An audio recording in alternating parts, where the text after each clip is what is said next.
इतनी बुरी तरह पीटा कि पाकिस्तान को रुक रुक कर दर्द उठा है। आज आपको ओवैसी के मास्टर क्लास का हर एक बयान हम आपको सुनवाएंगे।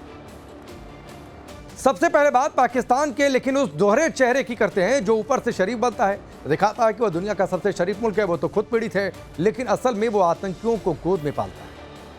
पाकिस्तान जो इस्लाम चलाता है उसके नाम पर जंग लड़ता है। ओवैसी ने उसके फेक प्रोपेगेंडा की जमकर धज्जियां उड़ाई। सुनिए। ये लोग बोल रहे कि इस्लाम की जंग हो रही है भारत से। कौन सा इस्लाम है तुम्हारा, बताओ?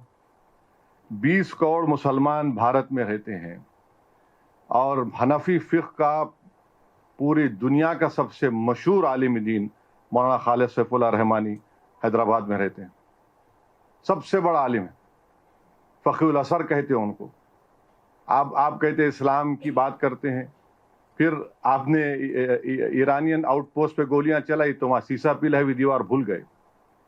बलूचियों पर आप कत्ल करते हैं, सीसा पिला हुई दीवार भूल गए आप।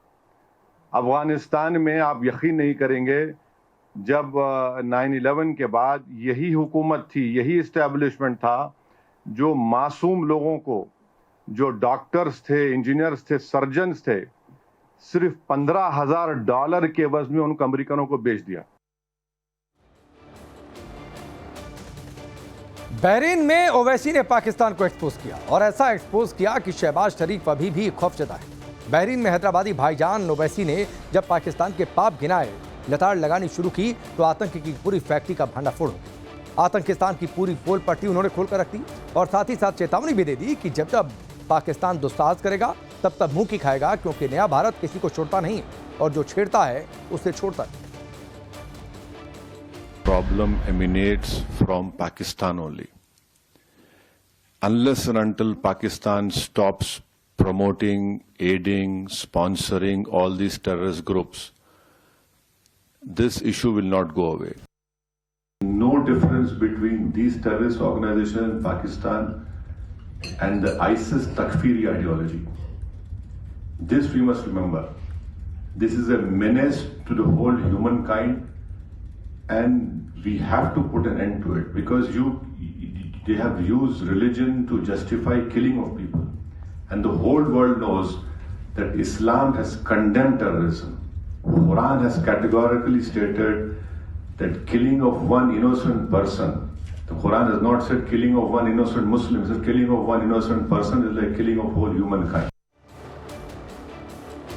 जिस तरह पाकिस्तान समर्थित आतंकियों ने पहलगाम में धर्म पूछकर लोगों की जानें ली, उसके बाद से ही ओवैसी ने पाकिस्तान को लेकर अपने क्रोध का टॉप गियर लगा दिया। ओवैसी पाकिस्तान के लिए भिखमंगा, दहशतगर्द, नाकाम मुल्क, दिमाग में भूसा भरा, इन जैसे तल्ख शब्दों का इस्तेमाल कर चुके हैं। एक बार फिर से सुनिए। भीख मंगे हैं ये लोग, यकीन मानो ऑफिशियल भीख मंगे हैं पाकिस्तानी। IMF से लोन ले रहे जाके $1 बिलियन का। आप 75 साल से आपने क्या किया? किसने आपको मजबूर किया IMF का लोन लेने के लिए? और अफसोस की बात यह है कि IMF का लोन ले रहे हैं और ये इंटरनेशनल ये इंटरनेशनल मॉनेटरी फंड नहीं, ये इंटरनेशनल मिलिटेंट फंड दे रहे हैं पाकिस्तान को, वो इस्तेमाल करेंगे। अब आप देखिए, ये USA है, जर्मनी है, जापान है, ये कैसा है लोग इसको अग्री कर रहे हैं, जबकि हमारे जमीन पर, हमारे घरों पर, हमारे सिपाहियों पर हमले हो रहे हैं। पहलगाम हमले के बाद जिस तरह हैदराबादी भाईजान ने पाकिस्तान के खिलाफ रौद्र रूप दिखाया है, शहबाज से लेकर मुनीर तक और बिलावल से लेकर आतंक के आकाओं तक की क्लास उन्होंने ली है। हालांकि ये बात अलग है कि वैसी पाकिस्तानी नेताओं के बेशर्म बयानों का जनाजा हर रोज निकाल रहे हैं, खुद को पाकिस्तान का दूल्हा भाई बता रहे हैं और मजे भी ले रहे हैं। सुनिए सर। हम पाकिस्तान के दूल्हे भाई हो गए आजकल, हम ही दूल्हे भाई है पाकिस्तान के, कोई नहीं रहा वहाँ पे, हम ही रह गए। इतना बेबाक, इतना हैंडसम को दिख ही नहीं रहा पाकिस्तान वालों, खाली मैं ही दिख रहा हूँ भारत से। देखते रहो प्यारे मेरे को, सब सुनते रहो, ज्ञान बढ़ेगा। तुम्हारे दिमागों में जो भूसा भरा हुआ है साफ होगा, तुम्हारा इग्नोरेंस खत्म होगा।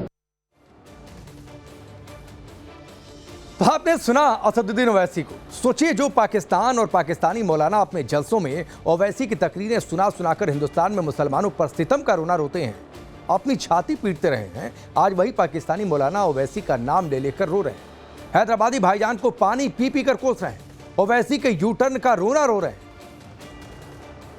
और कायदे आज़म मोहम्मद अली जिन्ना ने ये आज से कई साल पहले फरमा दिया था कि जो इंडिया में रह जाने वाले मुसलमान हैं उनकी आने वाली नस्लें हिंदुत्व को अपनी वफादारी साबित करती रहेंगी, लेकिन मुतअस्सिब हिंदू कभी भी इनकी वफादारी पर यकीन नहीं करेंगे। तो असदुद्दीन ओवैसी साहब, आप अपने सर रगड़ लें, आप अपने पैर रगड़ लें, आप आरएसएस के सामने पाकिस्तान को गालियां दे दें, आप एक मुस्लिम मुल्क और मुस्लिम फौज के मुकाबले में आरएसएस हिंदुत्व जो मुसलमानों की एथनिक क्लिनजिंग पे बिलीव करती है उसकी मदद कर लें, लेकिन आप सारी जिंदगी भी लगा लें तो अपनी वफादारी इन आरएसएस के सामने पेश नहीं कर सकते। वो हमेशा आपको मशकूक निगाहों से देखेंगे और आपका नाम तारीख में लिखा जाएगा कि जब एक आरएसएस हिंदुत्व मुसलमानों पर हमला आवर था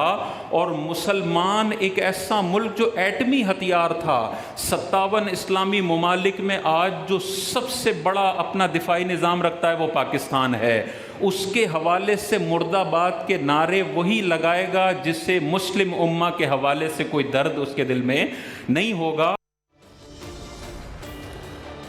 पूरे पाकिस्तान में आज ओवैसी का शोर है, क्योंकि वो ओवैसी जिनकी तकरीरों को पाकिस्तान हथियार बनाकर हिंदुस्तान के खिलाफ इस्तेमाल करता था, प्रधानमंत्री मोदी के खिलाफ प्रोपेगेंडा के तौर पर इस्तेमाल करता था, आज वही ओवैसी पूरी दुनिया के सामने पाकिस्तान की पोल खोल रहे हैं और पाकिस्तान में अब ओवैसी का खौफ चल रहा है। देश की आई असदुद्दीन ओवैसी ने अपने तिरंगे के जो है हिफाजत के लिए 2 शब्द क्या बोल दिए, वो भी इस्लाम को लेकर नहीं बोले, कोई मजहब को लेकर नहीं बोले, उसने नॉर्मली बात की है जो एक बंदा अपने देश के लिए बोलता है। लेकिन मौलवी तारिक मसूद जैसे और भी पाकिस्तान से खड़े होकर बोल रहे हैं ये मुसलमान नहीं हो सकता, ये हिंदू का बच्चा है। आज असदुद्दीन ओवैसी को पूरे पाकिस्तान में हिंदू का बच्चा बोला जा रहा है। क्यों? असदुद्दीन ओवैसी ने क्या किया? क्या सिंदूर ऑपरेशन में असदुद्दीन ओवैसी ने बॉम्ब चलाए? क्या ऑपरेशन सिंदूर में असदुद्दीन ओवैसी कमांड कर रहा था इस पूरे ऑपरेशन को? नहीं, असदुद्दीन ओवैसी ने सिर्फ एक वीडियो में खड़े होकर कहा था कि हिंदुस्तान जिंदाबाद और पाकिस्तान मुर्दाबाद।